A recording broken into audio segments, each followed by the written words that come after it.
Okay, so I wanted to do a really quick follow-up because I outlaid what to do on Friday. Really crappy movement, really crappy volume, but still lots of good trades. I want to show you this real quick. I know I haven't talked about this in this series, but those of you that are using one price, that's this single price here, worked really nice today.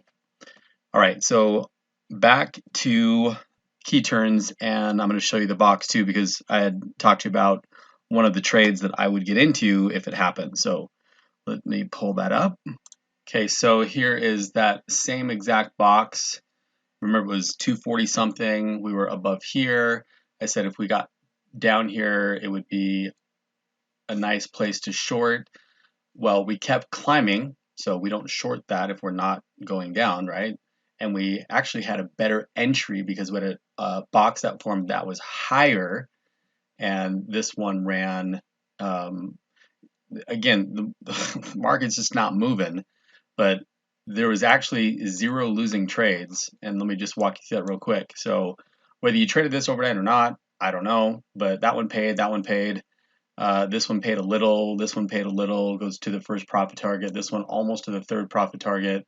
That one paid, this one paid, this one paid, that one paid out, that one paid out. Those two are small. This one paid, and then both of these paid, and then this one markets closed. So zero losing trades on the box if you traded it. And it was, and honestly, I'll just be blunt, this is not the ideal type of day that you want to use the box indicator because you ideally you're going to want to have more volatility so that when you get into these trades, it carries you through to profit levels. But if you did trade it, you should not have lost any trades, not a single trade. Yeah, that was the entire day. So back from the one when I had done the prior recording, and then here's this developed by just before market open, so we can short that at open. Anyways, the rest is history. So let's go to key turns, and we just, so again, our price was at 33.16, went to the tick. Of course, that's awesome. So, we look for longs. We can look for shorts. We don't really have, technically this is all overextension, but we don't have any kind of sizable pushes. So there's nothing really to get too excited about. And the bottom line to this tool is that it obviously worked. It worked quite well. So I actually have this on a 5-minute chart because what I wanted to do, that at the end of that last video, I gave you a little trick that I've used for many years. It works really well, but I showed it to you on the NQ, so I might as well pull up the NQ. So here's the NQ's key turns level. It also worked really well. We went to the tick overnight, sat there, beautiful run up from there. That was at just after 1 o'clock my time. So that's when the London market opens in that area right there, and then we have technically overextension, and we come down to it. We kind of play around with it for a while. So still some decent trades in there, and the NQ moves quite a bit more. These are 5-point increments on a 5-minute chart, so just to kind of give you perspective. So what I wanted to show you was, okay, so we're going into market open, which is right this candle here. Okay, so we have a really nice push down. And so what we want to do, the way that we want to use that is we want to have something distinct, something clear, because of the, this, like, for example, this run up here and this just kind of sideways. To me, that's not really nice. Yesterday when I showed you, I believe it was here, I think it was this one. Yeah, I'm pretty sure it was this one, where we're looking to draw some rectangles to get into some trades. I wanted to show you that on the actual market today because this was the first day you would have been able to do that. So again, like I said in the last video, if something's not clear, just take a step back, stay out, look at a different market. I like to have between 4 and 6 markets that I'm looking at a single time if I'm manually trading, because there's usually going to be something that presents itself for me to get into. So if something's not clear, then look at a different market, or just take a step back. Don't force anything. So the way that we want to do this is we want to So this is our first candle of the market open. So if we're coming to the market and we're looking for something, what we can do is we can find the dominant peaks and valleys. Okay, so if I were to go get my rectangle tool here, I would go from this high, and then the next one is going to be here. And then so what I do is I just pull it out, and you can pull it out as far as you want. And so this is quite a large zone, but I wanted to show you this because this is what I talked about in the last video. So we technically want to look for short positions in that area. This would be the first attempt at that. Because it was like this, I will mention this. If it's too large, if that's too much of a span, then don't trade it. It's as simple as that. If you prefer, much smaller ranges, then just wait for that to happen.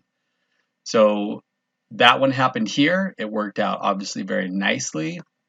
So what we can do is we can actually use this. In fact, we can use it for this high, that new high that was set in this short run here. So then we extend that out. So in this huge range here, I know it's huge, we can look for shorts anywhere in there. Now, obviously, we had a little bit of a dip here, and then we pretty much filled this entire area.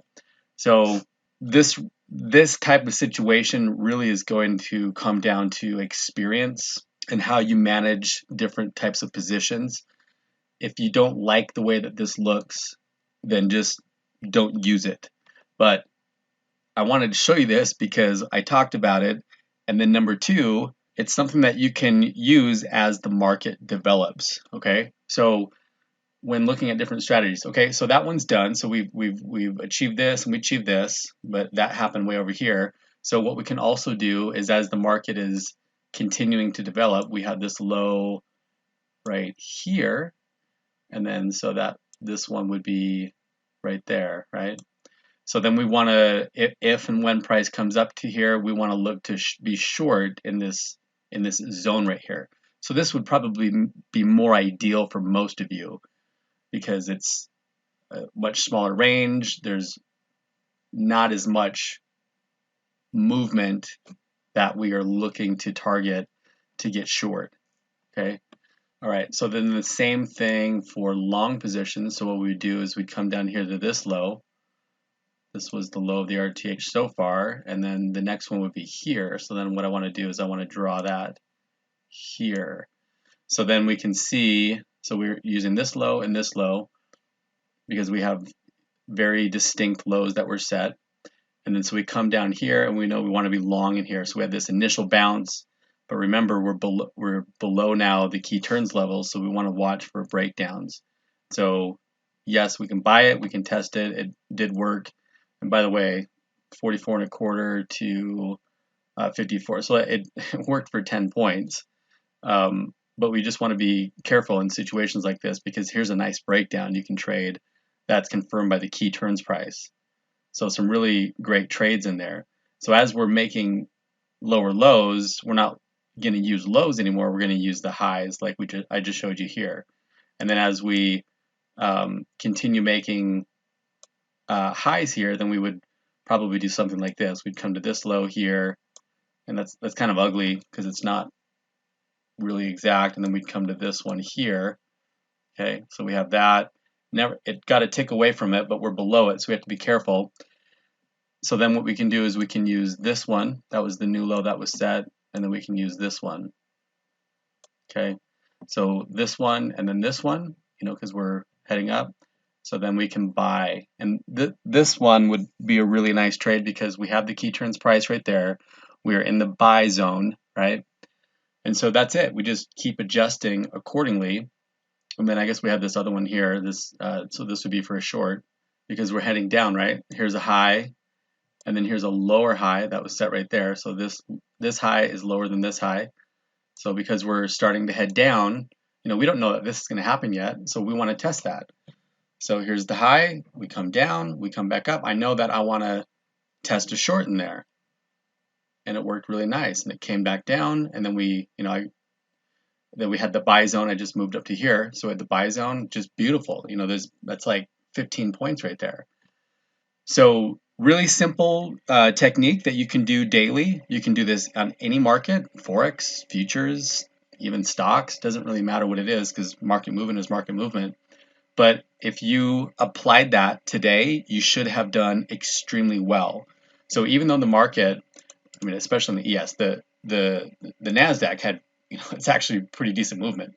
9190 roughly, and 9130. That's a 60-point range right there. Just in this, that's a lot of movement to find some nice trades in there. So here's the NQ box trades. So let's see, market open for me 730. Beautiful short. That one worked huge. I think that was about 38 points is where it peaked out. These worked. This one barely worked. This one did not work. So there's your first loser. This one worked. Get all that back plus some. That one worked. This one was big. This one worked. This one was big. Let's see, two losers right here. Actually, three. Short. These two shorts and this long, you would not have won those. But you're still probably up well over 30 to 40 points by this time. 2 hours in, not even 2 hours in the market, and you're even with those losses right here, you're probably up 30 to 40 points easily on that, even if you're new. Both of these worked. This worked. This one paid. This one paid. That long paid. That one paid a little bit. This one paid. This one paid. Paid. This long did not work. This short worked. This long, obviously, that was the last trade of the day. That was a big one. 190 and rough entry, let's just say 60. So over 30 points on that one. Not that you would get that, but I mean, you can pull out wherever you feel like you need to pull out. But regardless of where you pull out, that was a big winner. So even though the market was kind of dead today, it was still a really good day. Our range was like 60 points on the NQ. So what I had described earlier, if you just use that technique, there's a ton of trades that you could have got in on, and that's separate than the box indicator. You can use either or both, doesn't really matter.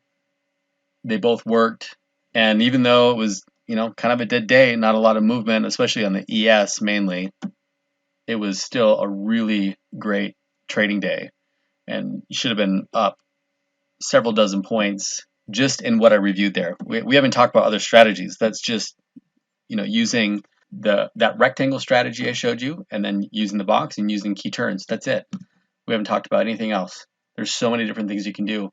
If you watched the prior video and I walked you through what we would be doing, depending on what direction we go in, it pretty much happened exactly as I laid out. So anyways, that's enough for this video. If you take the time to watch the prior ones, it's very worth your time because this is something that anyone can learn. It will take a little bit of time to understand it and then to practice and implement it. But once you get it, you can just open up your charts and just trade. And just, it doesn't really matter. Whatever you can chart, you can trade. And that's what's fun about trading is it doesn't really matter what you end up choosing, if it's Forex or futures or stocks or whatever. You can use these same strategies in those different markets.